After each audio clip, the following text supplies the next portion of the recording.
Hello, friends. I've compiled an hour of the Let's Not Meet stories, posted for your listening pleasure. I hope you enjoy the next hour and get some much needed rest. Four men almost abducted me. When I was about 25, I was living with my boyfriend at the time in a one-bedroom apartment in San Diego. Our apartment building was on a main road next to other apartments and shopping centers and was pretty busy during the daytime. But at nighttime, it was definitely quieter of a road. We had just gotten a puppy together, a little gray-spotted pit bull who was only around 3 months at the time. So he was still really little, and therefore wouldn't be able to protect me in public from any weirdos. Before I dive deep into the story, I think it is important to highlight that at this time in my life, I was really into listening to true crime podcasts and had recently purchased the book The Gift of Fear, written by Gavin DeBecker, per recommendation of the Crime Junkies podcast. I was only a few chapters into this book at the time, but basically, it highlights the fact that our bodies will send us a fight or flight response signal way before we are even aware of dangerous or sketchy situations about to happen. Even if it is just a gut feeling of feeling a little off, of feeling like someone is watching you, or getting goosebumps just by looking at a stranger we don't know. Along with my knowledge of true crime, the basic points I learned in this recently purchased book, and my dad's strict nature and repetitive lectures about stranger danger situations, I feel like I have a good sense of identifying sketchy situations and not writing them off in the moment, just so I can be polite in public.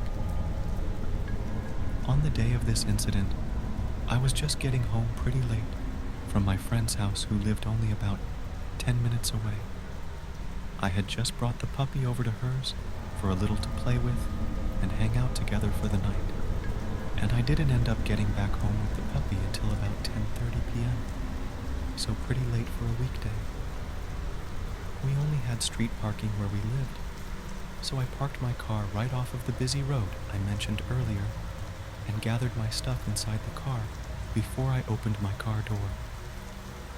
For the time I lived in this apartment, there would sometimes be random homeless people or people on drugs who would wander down to this street during the day. For this reason, I always check outside my car windows and rear view mirrors before I get out of my car, especially at night, just to be sure there aren't any weirdos or sketchy people outside waiting for me. The coast was clear when I checked outside my mirrors, so I proceeded to get out of my car, grab my things, and get my puppy out of the passenger side. Just as I was almost finished gathering my belongings and my pup, a low-rider type of car pulled up just ahead of me. It parked right outside another small apartment complex that I had to walk past to get to my building.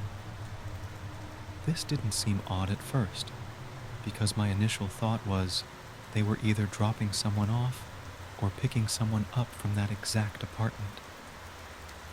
Still, I was wary of the car because it was so late at night, and I'm usually paranoid for my own safety. It had to have been around 1 minute that the car was just sitting there. To me, it felt like too long of a time, to be honest, and I was confused why no one was one. Exiting the vehicle or two, coming out of the apartment complex to get into the car, I went ahead and shut my passenger side door, locked the car, and slowly started to walk back to my apartment building. I had to have only taken about 7 slow steps before I got this weird pit feeling in my stomach, like I should turn back and not pass by the car that was just sitting there. At that moment, I quickly noticed that there were 4 guys all sitting in the car, with one sitting in the passenger seat, just staring back at me out the right side view mirror. They had to have been around my age, late 20s, or early 30s, but to be honest, they looked a bit sketchy. Not like random guys my age you would just see populate San Diego. They didn't look like they were from the area. I don't know how to explain it, but my brain was just taking in as much info as it could because I was a bit sketched out. Immediately, I also felt a bit of guilt thinking this way. Just profiling strangers as being sketchy when they hadn't exactly done anything yet. After all, I'm probably just being paranoid. Plus, my apartment was so close already. What is the worst that could happen? I could probably try and run if they jumped outside the car. But considering I had a 3-month-old puppy with me, and about 3 bags I was carrying inside, I would be slowed down, and didn't want to risk that chance. I decided to turn around and walk back to my car, acting like I forgot something else inside that I needed to get.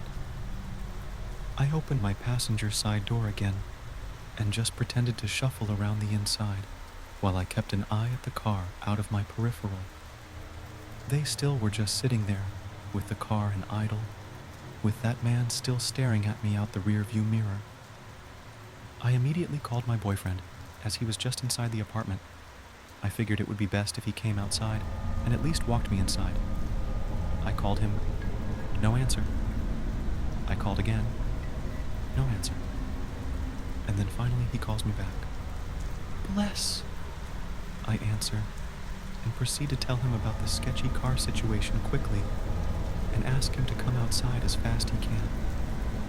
I was just far away from the men in the car that they couldn't hear my conversation, and I figured it helped to at least be on the phone with someone in case they did try to do anything. It felt like 10 minutes before my BF came out.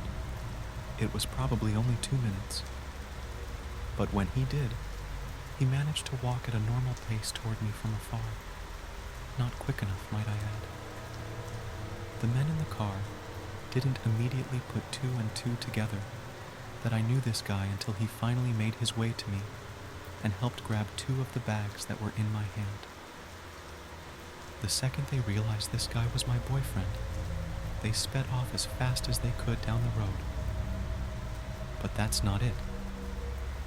Up ahead down the road, they made a quick donut-style U-turn back towards us, and my heart began to race again. They drove up really slowly on the other side of the road, just mugging me and my boyfriend, all 4 of them. Such a weird-ass stare-down situation. And then once again, they sped off, making an immediate, quick right, just skirting off back to another main crossroad.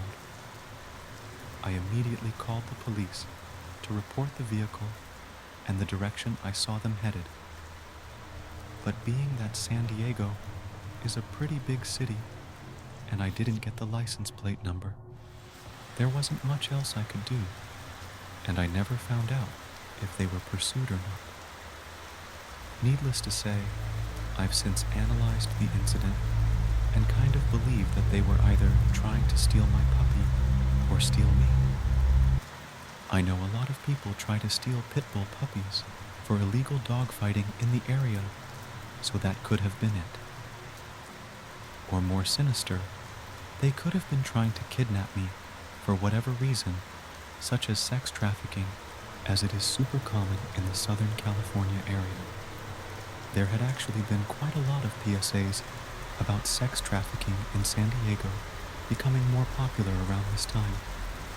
Regardless, I would not have been able to take on 4 grown-sized men alone, even if I did have a can of pepper spray on me. Whatever the reason, I am happy that I escaped a potentially dangerous situation, and I am also very thankful that I happened to have just started reading that book, telling me to trust my gut. Otherwise, I'm not sure if I would have trusted my gut reaction, telling me to turn back to my car. Always trust your gut, people. Don't ever feel bad for being rude to protect your safety, and don't write yourself off as being paranoid. It's better to be safe than sorry. Also, get a dog to protect you if you can LOL. I don't have my dog anymore because I am no longer with my boyfriend from that time. But when our puppy grew up, I felt way more safe walking around the neighborhood. He was such a love bug when he met people, unless the person clearly was a weirdo. But if I was walking around at night alone, he had his guard up and would definitely protect me if prompted to.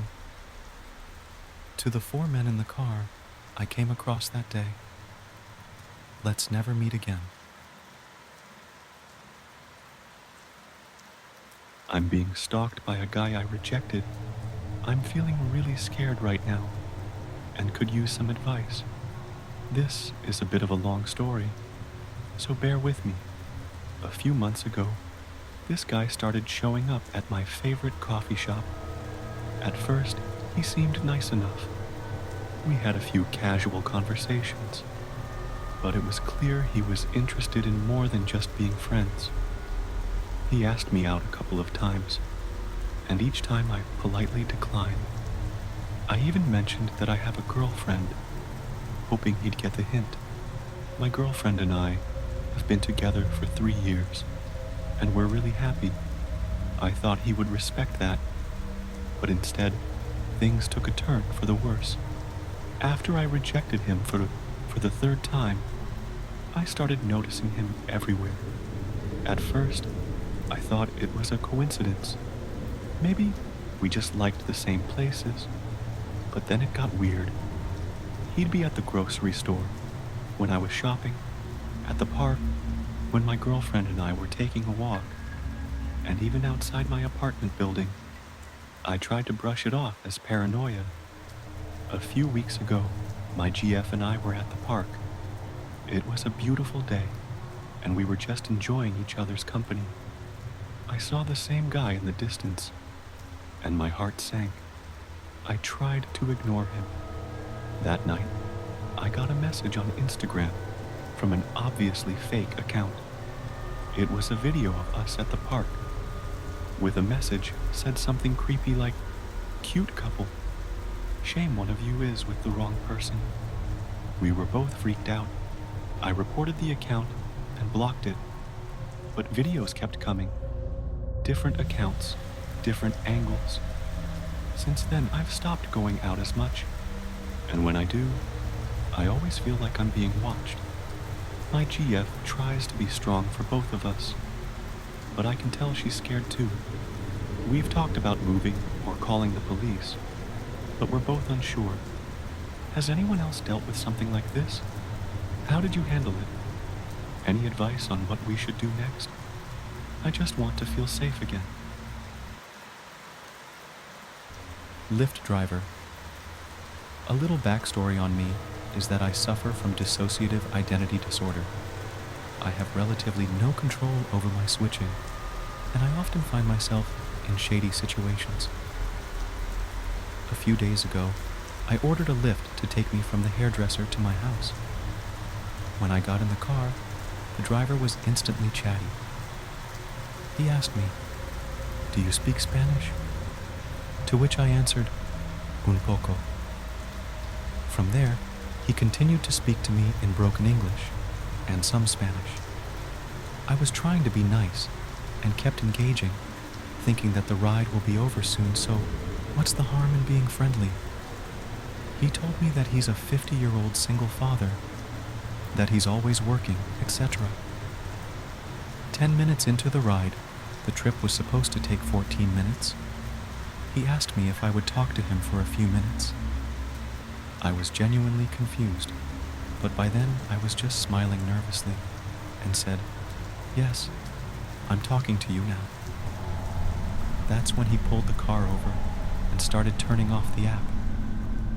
I wish it wasn't the case, but I went into full-blown panic mode, trying to fix any misunderstandings, but he was now opening my door and telling me to move to the front seat. This is where I royally fucked up. Even though he was guiding me to the front seat, I could have tried to make my escape. I recognized a huge, bright orange awning of a supermarket close to my house. Instead, I froze and meekly sat down in the front seat. From there, he picked up the conversation, but for all I know, he could have been speaking Mandarin. All I could hear was an echo. I was dissociating. The next thing I remember doing was giving him driving directions, to which he complied. He pulled over at a little park near my house, and I immediately jumped out of the car. He hopped out, grabbed my hand, and tried to kiss it. I pulled my hand away, but he grabbed it again. At this point, I believe I went into fawn mode. I began walking with him, hand in hand, around the park. As we were walking, at least 3 other people went by, but I made no gesture for help. He kept telling me about all the sexual things he was going to do to me. I spent roughly 20 minutes like that, feeling helpless in my own body. I snapped out of my daze when my phone started to vibrate. I looked over as he waved his phone while grinning. He was calling me. I didn't even remember putting his number in my phone. I told him I had to go inside, but he was blocking my path, demanding that I kiss him on the lips as a farewell. Finally, a man and his son stopped beside us, and I used the opportunity to walk farther away. He called out that he'd be staying at the park for another 45 minutes. For all I know, he could have watched me walk up the street and into my house. I live with family, and thankfully my mom was home, so I went to her for comfort. I was shaking like a leaf and embarrassed by my response. I told her bits and pieces of the story, but left out the part about him having my number.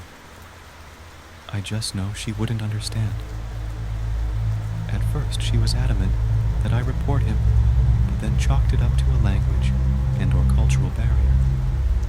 Either way, I am genuinely afraid to report him. He has my number, probably knows where I live, and could take revenge if I cause him to lose his income. He has texted me several times since the incident asking to see me. Thankfully, he stopped within 2 days after getting no response from me. To add insult to injury, I can't even get a hold of my therapist to unpack this with her. She's been a no-show for a few of our sessions, and I'm starting to worry that she's going through something of her own. The more I think about it, the more I see that it could have been so much worse. And if I ever do run into a true psychopath, it would be curtains for me. Anyway, to the Lyft driver from the other day, let's not meet again. Also, fight, flight, freeze, and fawn are responses to stress or perceived danger. They are part of the body's natural survival mechanism, known as the fight or flight response, but have expanded to include freeze and fawn. 1. Fight, confronting the threat aggressively. This might involve physical fighting or verbally standing up to the threat. 2. Flight, fleeing from the danger. This can be physically running away or avoiding the situation entirely. 3. Freeze, becoming immobile or unable to act. This is often a response when neither fight nor flight seems possible or safe. 4. Fawn, trying to appease or please the threat to avoid conflict. This response can involve excessive compliance or people-pleasing behaviors to diffuse the danger. These responses are automatic and are influenced by past experiences, personality, and the specific context of the threat. My neighbor used to watch me shower. When I was a kid, I am 22 years old now. We used to have a neighbor who was around 60, 70 years old. He died a few years ago. When he was still alive, he would cause us so much trouble, scratched our car, poisoned our apple trees and grass, blew up a firework near me, to cause me to temporarily go deaf on one ear when I was 4, all kinds of things. His son was a judge in our city, so Pretty much everything we took to court was against us. I remember Dad often called us from work to tell us not to be alone at home, and we would have to stay at Grandma's. When I was little, I think around 6 or 7, I would frequently have nightmares about seeing a face outside of the bathroom window. The window is above our bathtub. It's high enough that no one can actually see in unless they climbed the roof of our shed, which is underneath the bathroom window in our garden. Coincidentally, the shed is directly next to a fence that separates our garden from the neighbor's one. I still remember the dreams. I remember having them pretty much every other night. I never told my parents when I was little because we never really talked about anything. So I didn't really share anything that was happening to me. Well, I grew up thinking they were just dreams, and that was it. I did mention them to my therapist last year because we were discussing some personal problems, and I felt like this was kind of connected. After coming home, Mom asked me what I talked about with my therapist.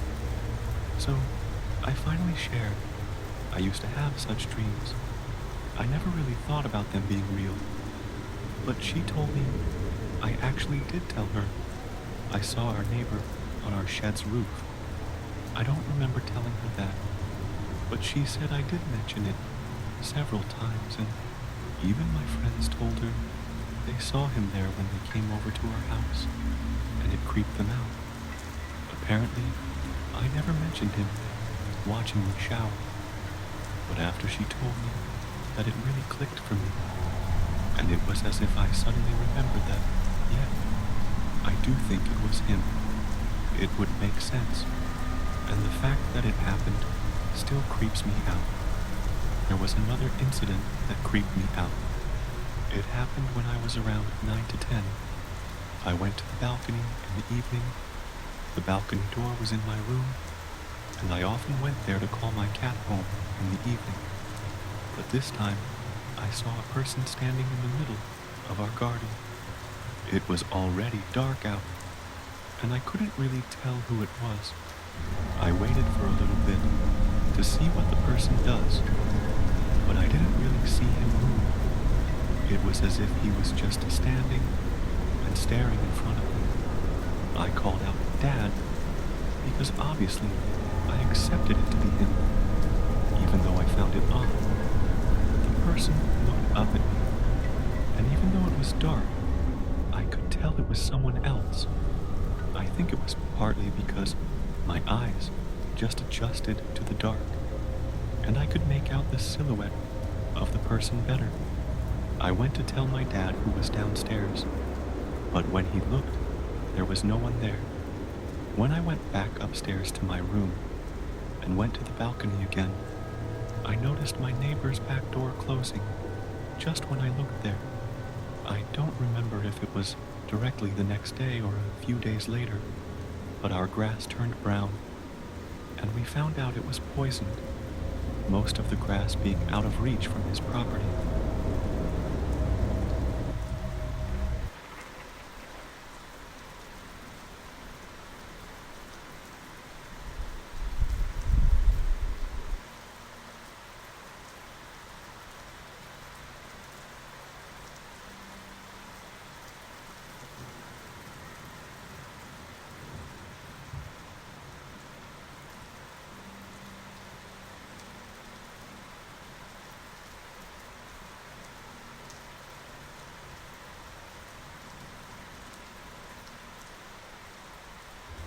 Psycho-situationship turned stalker. Meet Jane. I don't know much about Jane, except that she's from a small town, and she moved here with her friends and boyfriend for university. When I first met Jane at the pub, I thought she hated my guts. She always gave me nasty looks, and when my friends tried to approach her friends, she'd be rude to me. Jane is pretty. Like very, very pretty. Like every guy in town has a thing for her. But Jane's boyfriend is insane, to say the least. They are regulars at the pub, and I've seen them break up around 3-4 times And the waiter, working at the pub, guy in my friend group, says he's noticed them break up a dozen more, but they always come back together. A couple of months back, I had just finished with the gym, and I had just showered when my mom called and asked about this pub and how's the food there. I told her the food's to die for, and she said she and my stepdad were on their way there. I told them I would meet them too, because I was dying for some hot wings and a burger.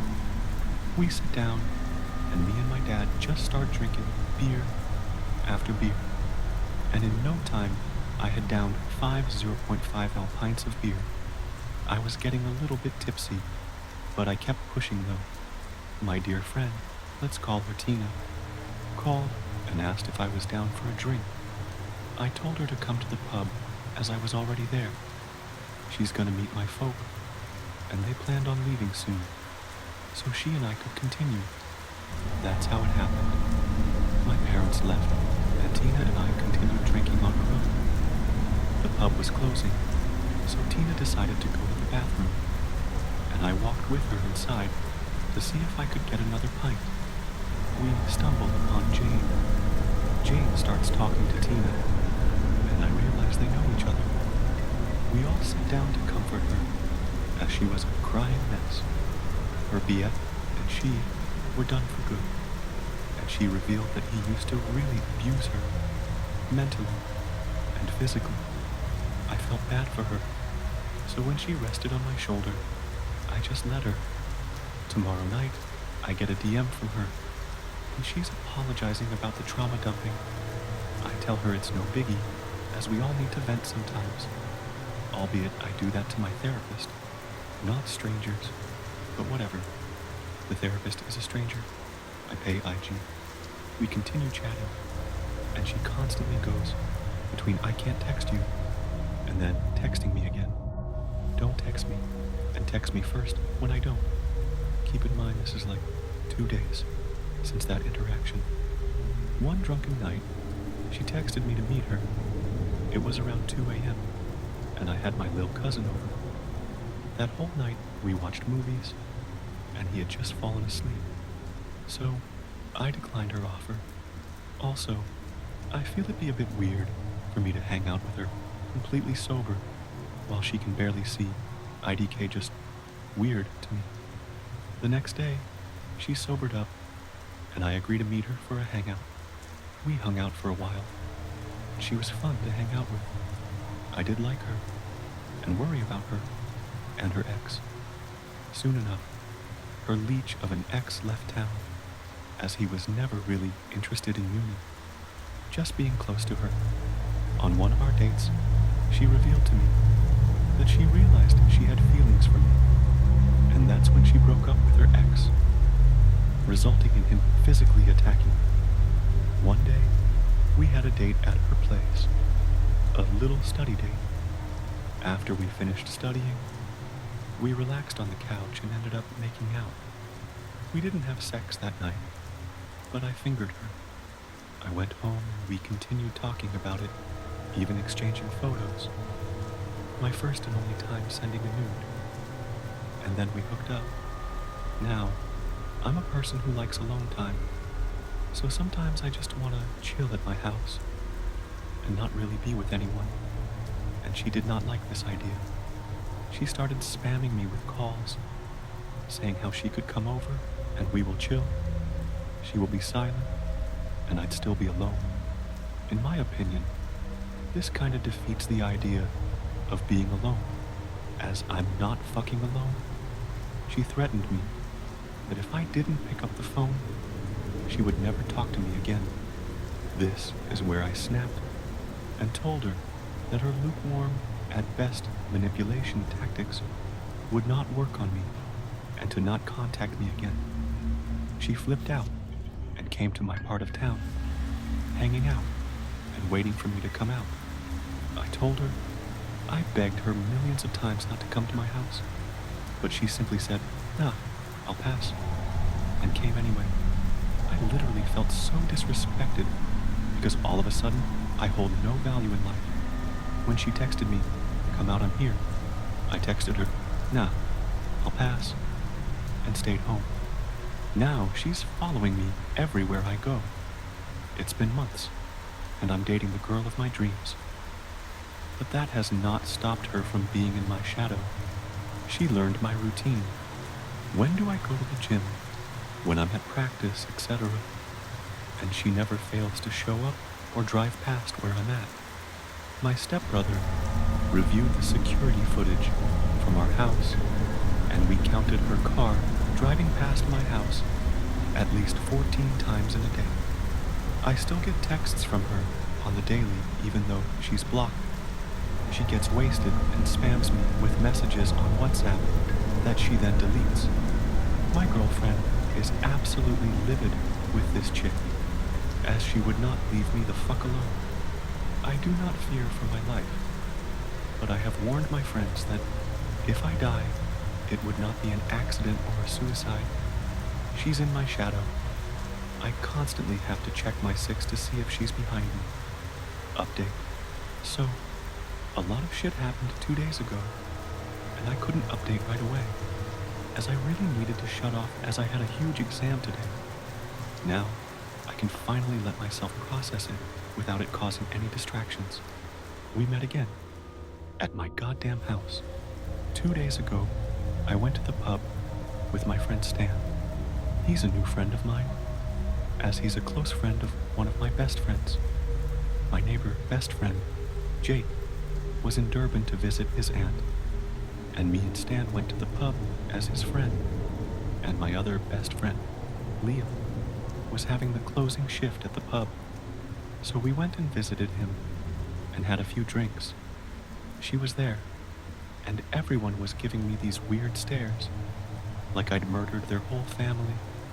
Finally, the shift manager, whom I'm close, came to me, and she laughingly told me that Jane got extremely drunk and talked about a man the whole night at the pub while sobbing. She then showed them a picture of me, and according to some other waiters, she was throwing an entire ass tantrum because she loved me and she left her boyfriend because of me. Regardless, I brushed it off and had to fight off the player accusation because I'm not one. Anyway, Liam finished his shift. We got into my car and we drove to my house where my girlfriend had already arrived. My mom and her were in the kitchen making dinner, and my stepbrother, younger brother, and stepdad were in the living room just shooting the shit. So I joined them with my friends. At one point, I was in the kitchen with my mom, girlfriend, and stepbrother, and my mom asked, "Who made the kitchen into a mess this morning?" And my stepbrother said, "The Jews," referring to me and my younger brother. We burst out laughing, so I didn't hear the doorbell.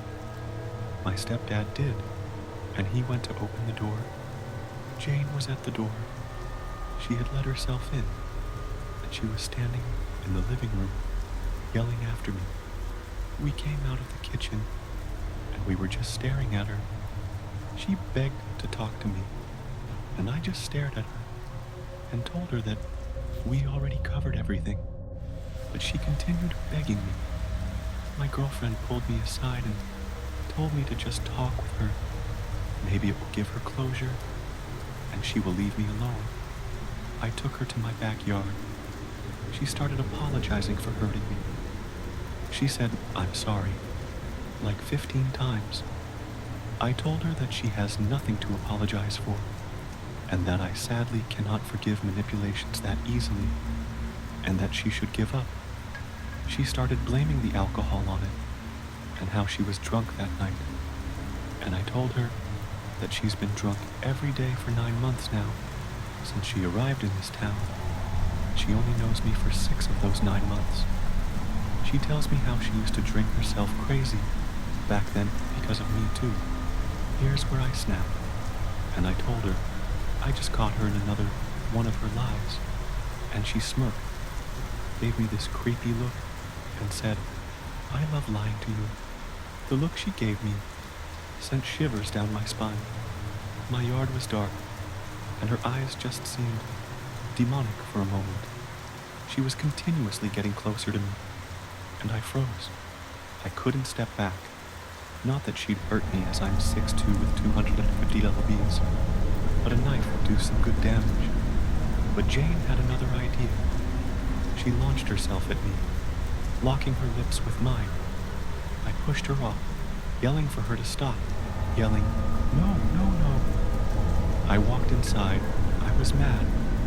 My girlfriend looked like she was about to beat her up. I looked at my stepdad and begged him to drive her home. They got her out of my house, as she was kicking and screaming. But then she refused my stepdad's car ride and decided to walk in the middle of the night. And whoever lives in South Africa knows how fucking stupid that idea is. Anyway, she got home safe, as I woke up to texts from her. On WhatsApp she had deleted, from a phone number she had me blocked from. So I pray she's actually done with me this time. The meat salesman. I was 20 at the time, home alone at my family's rural house, with one of my high school buddies who lived with us at the time. He was 18. Importantly, there were no cars in the driveway, so the house appeared to be unoccupied. My buddy is short, skinny, baby-faced, and eternally looks like a middle schooler, but he is a grown man who can hold his own in a fight. A lifted gray, dually quad cab with a spot of white primer where a company logo would have been pulls into our driveway. I don't recognize it or anyone in it. They stop and 3 dudes hop out of the truck. The driver has a semi-automatic and a holster on his hip. They had to drive past our "no soliciting, no trespassing, violators may be shot" sign to get to where they were at. I am observing this through the crack in the blinds on the living room window. My buddy was around back, pretending to be a blacksmith with our homemade charcoal forge. He came around the side of the house while I was observing. I couldn't hear, but I could see body language. My buddy was holding the hammer in a very specific way, so that he could whip it around his shoulder and throw it like Thor, if he needed to. This told me that my buddy also had no idea who these people were. I grabbed his deer rifle off the living room coffee table, silly place to store a gun I know, slammed a single round into the chamber, and aimed through the slit in the blinds at the armed trespasser. Jumping to my buddy's perspective, here's how their conversation went. "Hey there, kid. Are your parents home? We're some local ranchers going door to door selling fresh cuts. Yeah, my dad's inside getting ready to go shooting. He's got plenty of meat, but my uncle might want some. Let me call him." To which my buddy pulled out his phone and called 911. After a moment, the trespassers realized the cops were coming and got back in their truck and left. Found out later that the truck was stolen, and we had had a run-in with the group that was responsible for over 30 break-ins over the past few months. Highlands Hobo.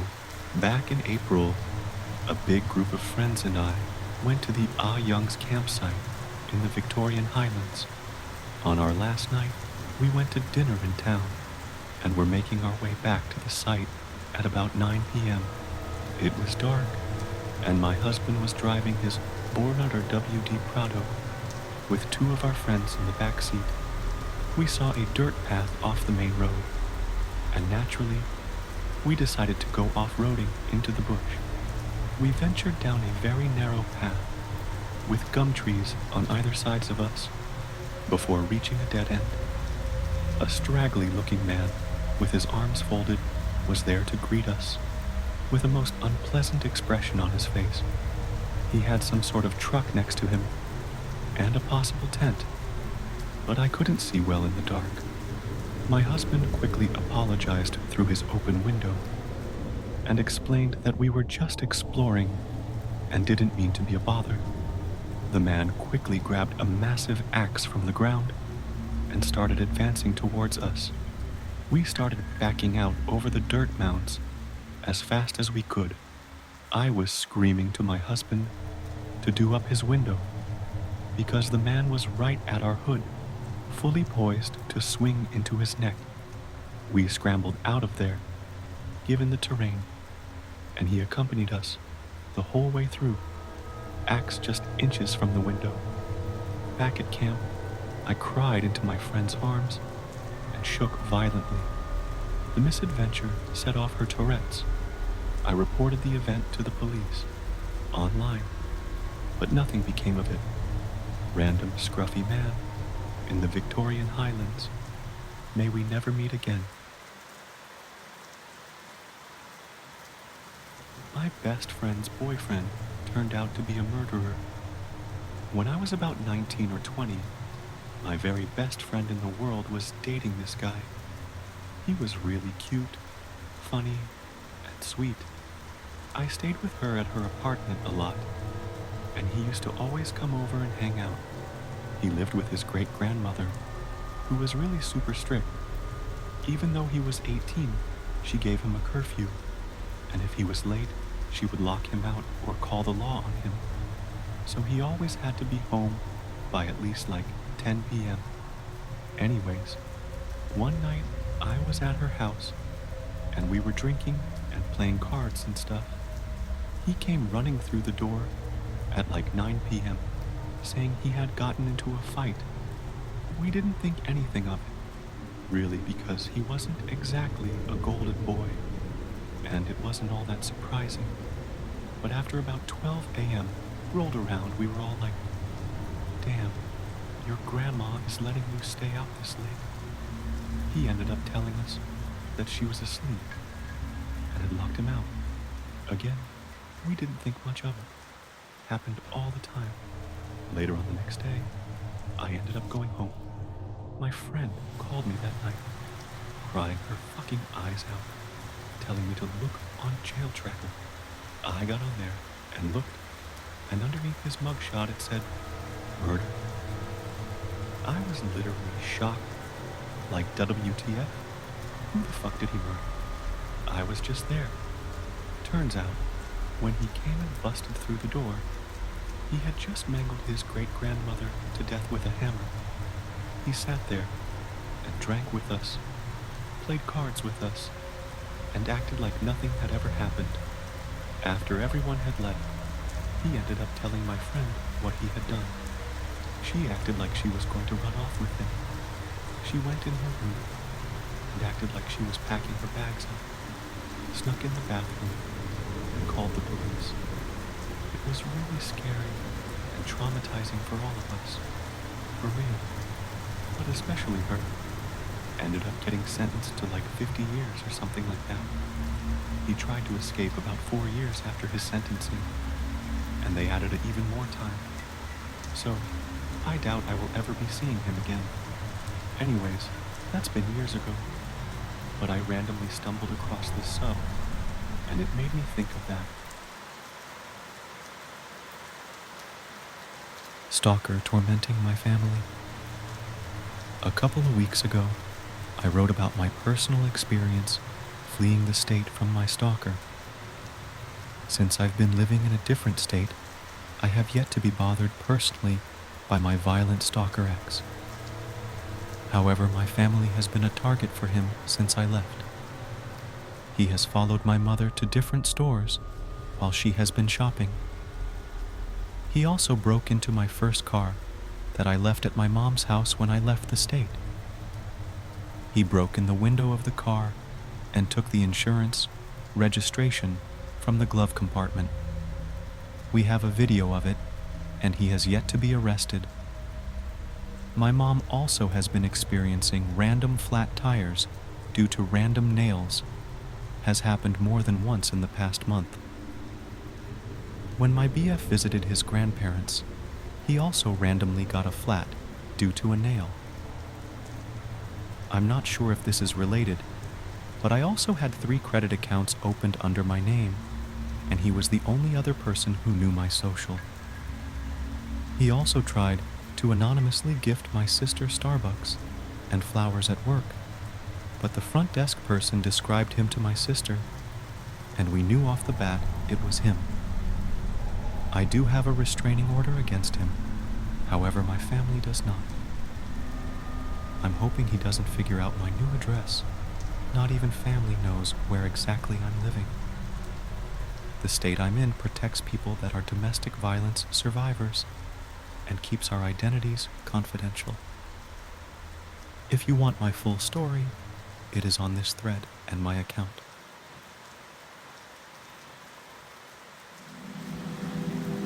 Watcher, please let's not meet. This all started when I was 20, about 7 years ago. I've stayed with my parents on and off for years, but recently it became severely concerning. Whenever I stay with them, it's every night around 1 to 130. I wake up to a small thud. I always figured it was my cat jumping down, or just one of those dream awakenings. As I'm older now and living at home again, pursuing a nursing degree, I try to do more than just give money. I help out around the house, or do things that will show my appreciation. This week, I decided I was going to do a clean on all the windows more than a spray down, like scrub the panes and crevices in 10 years. It's never been done. That when it happened, as I got to my window, I sprayed it down with Windex to let it sit. But that's when I saw it. Handprints all over the glass, much larger than anyone who lives in our home. Like I wear an XL glove. This would be special order, type size of prints. So I set up a cam and a floodlight a few weeks ago, just to try and quell my possible insanity and overthinking. But there is a person who came up the drive, way on the cam, and stayed at my window at 1:14 a.m. for around 22 minutes from the timestamp just looking in. And then he just left. I sprayed the windows again, fresh handprints. The police have been contacted, and we've gotten a driveway alarm. But for your safety, buddy, let's never meet.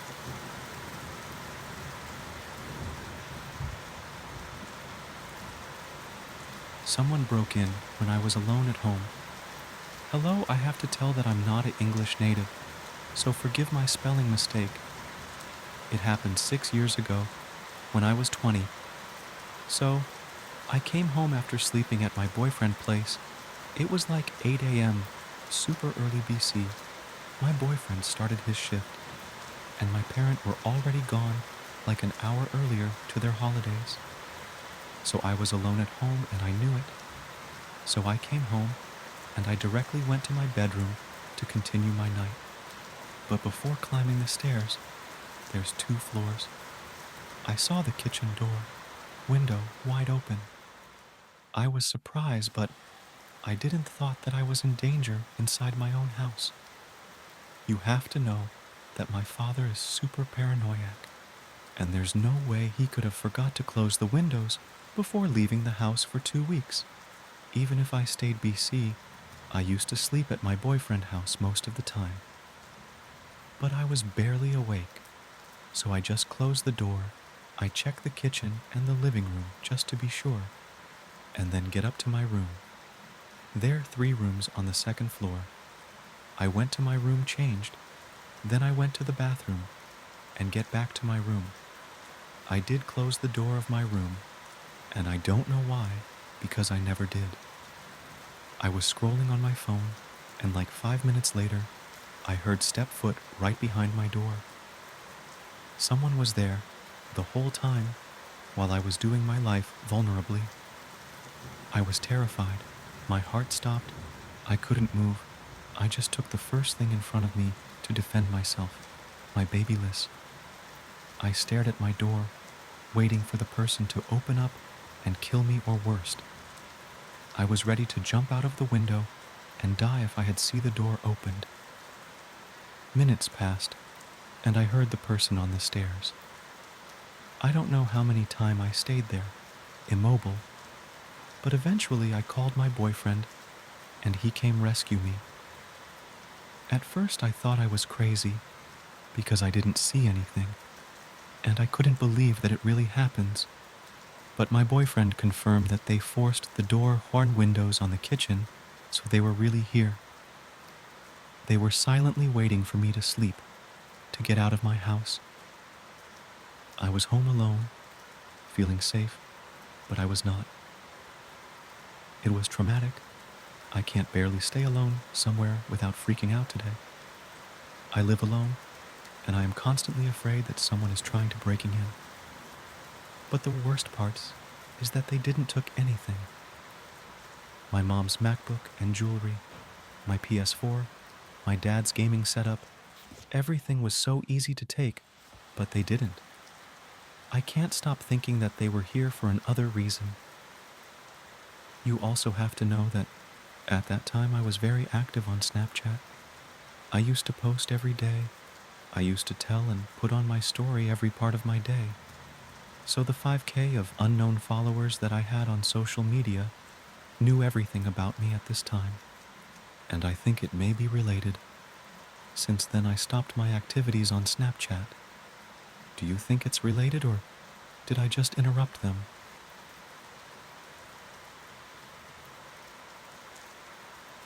Terrifying encounter at a wedding.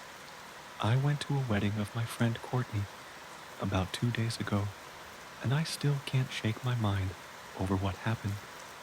For context, I grew up in a very religious household and went to a church every Sunday, and Courtney is probably the only person from my old church that I still keep in contact with.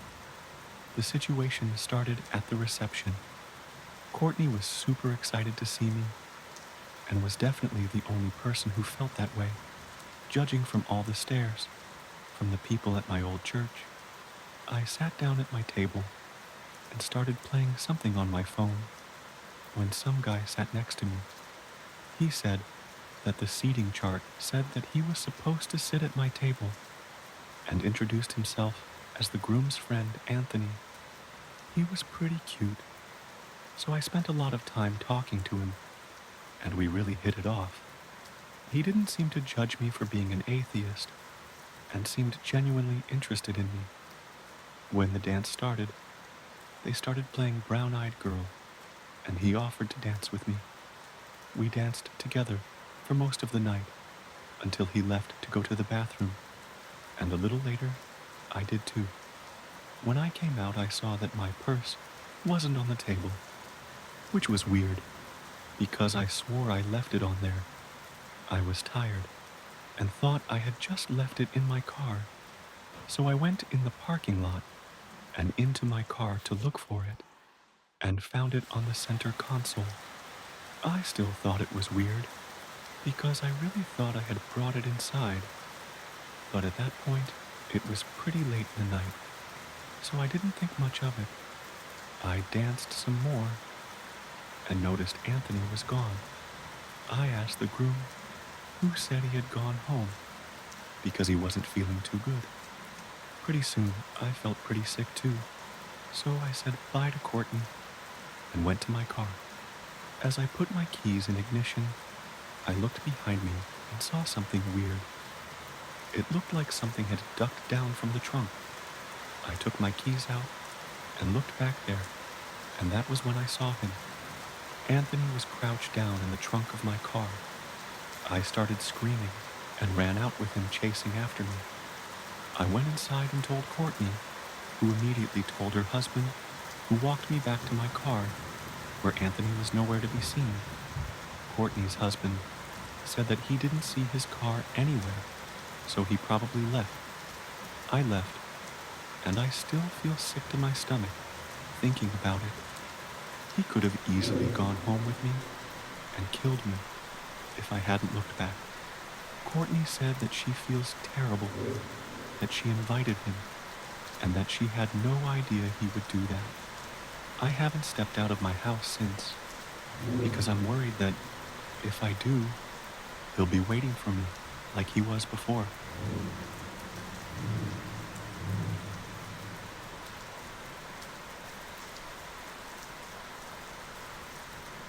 creepy guy in the park tries massaging me. Hello, everyone. I've been thinking a lot of posting on Reddit since I've watched ER for a really long time, but I never had anything actually interesting to talk about. So, some backstory: I am a 17-year-old male, but I don't look my age at all. I've been compared to 28-year-olds, sadly. One day, me and my friends were bored, and we went to Far Rockaway Beach in New York. It was almost night, so it was just getting dark, but that's not really important to the story. We decided we should return around 3 or 4 a.m. another day so that we can see the sunrise and enjoy the somewhat cool morning air next to the water. Now, the real story begins. I decided to do an all-nighter because I just started talking to this girl, so I seemed like a good excuse to ask her to stay on call for long. Anyways, I needed to leave around 3 a.m. to get to the beach early enough to see the sunrise. Before I left my house, I already felt some sort of bad presence. Something felt like I would go wrong. Skating through a park next to my house to get to the bus, I see this man from afar. He walked closer towards me slowly and eventually asks me to stop, and my dumb self wanted to be nice. I know it's not good at 3 a.m. I stopped. He was speaking with an accent, but saying weird things. I didn't understand it well. What I did understand, though, was his constant praise on me for some weird reason, and his weird desire to want to massage me. Even though it's weird, I live in New York, and it didn't set off any real bells in my mind to think he was dangerous. The thing that messed me up slightly was the fact that he kept slowly inching towards me, and when I was walking away finally, I felt eyes on my back like daggers. I had turned around out of fear and lo, and behold, he was walking backwards away from me, but keeping eye contact with the back of my head, utterly terrified. I ran as fast as possible, and then skated down another hill to try and go as far away as fast as possible. Sadly, it happened while I was on call, so she heard this man trying to possibly kidnap me or molest me in the park or something. Whatever that man wanted, whatever was really going on, let's please not meet again.